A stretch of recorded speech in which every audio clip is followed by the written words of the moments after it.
Yang pertama adaptif, yang kedua dia sangat genjah, dan yang ketiga adalah, dan kelemahannya menurut saya hanya satu alpukat Mickey ini. Apa itu?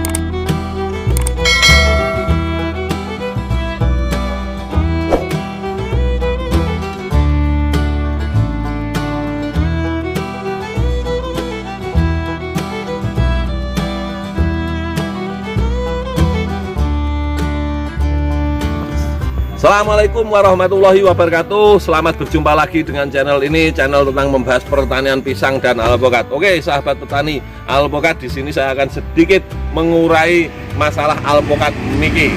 Jadi ini berdasarkan satu, saya browsing, terus saya juga ada di grup WA Alpukat Nusantara. Saya juga istilahnya melihat-lihat pasar, dan saya juga pelaku kebun dalam arti menanam alpukat. Jadi saya mempunyai istilahnya 3 dari ringkasan dari alpukat Mickey kelebihan, keunggulan. Jadi setelah saya lihat mulai di Google, di browsing grup WA dan teman-teman yang sudah memanen dari alpukat Mickey seperti ini, adalah menurut saya itu yang pertama, kelebihan dari alpukat Mickey ialah adaptif.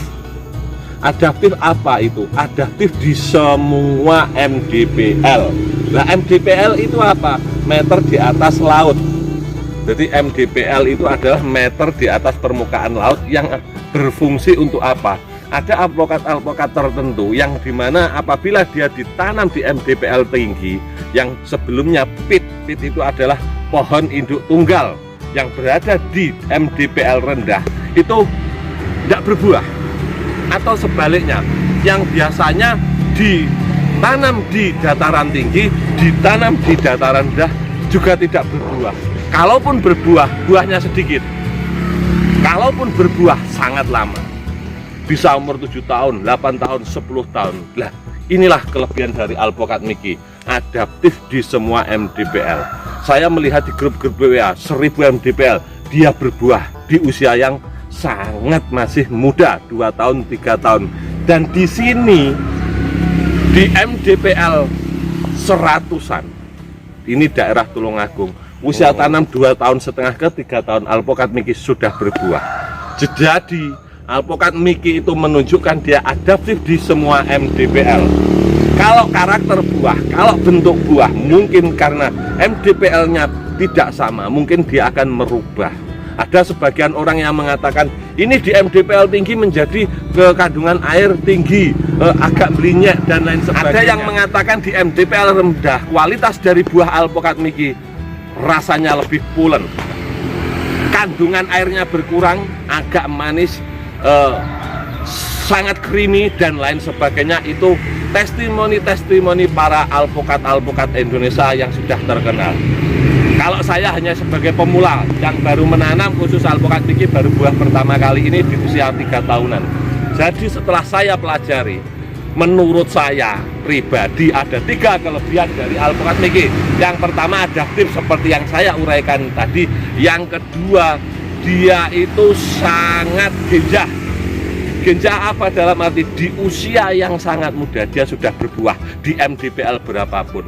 Jadi tidak usah menunggu lama, dengan perawatan sesuai SOP yang saya sering bicarakan, mulai perawatan intensif, pemupukan intensif, penyemprotan intensif, dan pupuk yang jelas. Dalam arti kita memakai pupuk pada waktu pertumbuhan, ya pakai pertumbuhan, waktu pembuahan pakai pembuahan, dengan kompos yang berimbang, menghasilkan pohon di usia 3 tahun seperti ini dan berbuah. Jadi yang pertama adaptif, yang kedua dia sangat genjah, dan yang ketiga adalah dia kategori buah meja.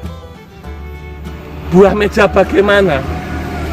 menurut dari berbagai sumber dan video-video yang beredar di grup WA dan lain sebagainya, itu alpukat Mickey itu cenderung warna kuningnya di dalam buahnya, dagingnya itu cenderung lebih oranye, lebih kuning. Rasanya juga dia itu kategori ada manisnya, ada puntelnya, ada kriminya, ada gurihnya. Pokoknya kalau kategori buah meja, dia dimakan langsung tanpa dicampur susu, tanpa dicampur gula, akan enak. Itu adalah jenis kategori buah meja. Dan alpukat Mickey ini tergolong kategori buah meja. Jadi bisa disuguhkan untuk tamu yang datang, dimakan langsung enak. Tidak belengeri kalau orang Jawa bilang.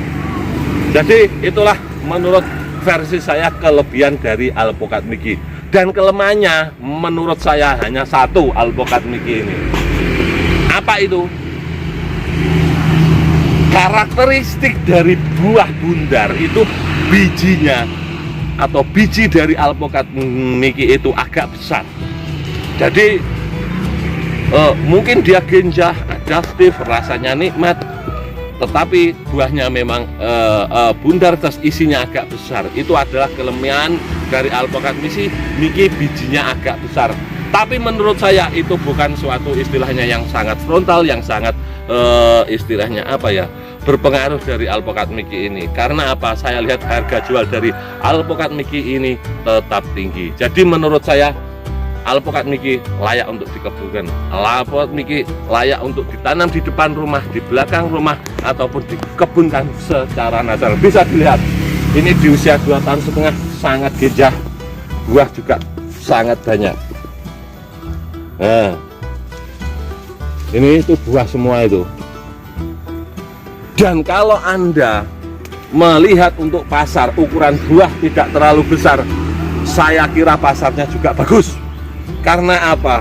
Kalau semisal Anda orang menengah ke bawah, taruhlah orang-orang desa, orang-orang yang ekonominya menengah ke bawah, mungkin juga menengah ke atas, itu kalau mau beli buah yang 1,5 kilo sampai 2 kilo satu dengan harga taruh 1 kilo semisal 30.000, buah itu besar, terus satu buah berbobot 1,5 kilo, berarti harga buah itu satu buah 45.000. Tapi kalau Mickey semisal 1 kilo, dia taruhlah 40.000, dia dapat 2, bisa dimakan hari ini atau besok atau dikasihkan anak istrinya. Jadi 1 kilo bisa dapat 2 atau 3 buah. Kalau alpukat lain 1,5 kilo dengan harga taruhlah 50.000, cukup 1 buah. Itu hanya perkiraan saya. Jadi pasar itu di bawah, khusus menengah ke bawah, itu kalau orang yang wong desa itu milih yang banyak. 1, dia menang rasa. 2, itu timbangannya juga istilahnya biasanya orang suka mencari yang seperti ini. Itu menurut versi saya. Tetapi kalau untuk mungkin konsumsi buah atau kosmetik atau pabrik-pabrik lain, mungkin jenis Mickey tidak masuk. Karena apa? Bijinya besar atau buahnya kecil, mungkin mereka akan mencari jenis-jenis yang alpukat besar. Oke sahabat petani alpukat, itu adalah kelebihan dan kelemahan dari alpukat Mickey. Semoga apa yang saya sampaikan menjadi suatu bahan masukan Anda bila Anda ingin menanam alpukat Mickey. Jadi jangan lupa untuk selalu berkebun, untuk menghijaukan, untuk menyumbang oksigen di bumi kita. Wabillahi taufik wal hidayah. Wassalamualaikum warahmatullahi wabarakatuh.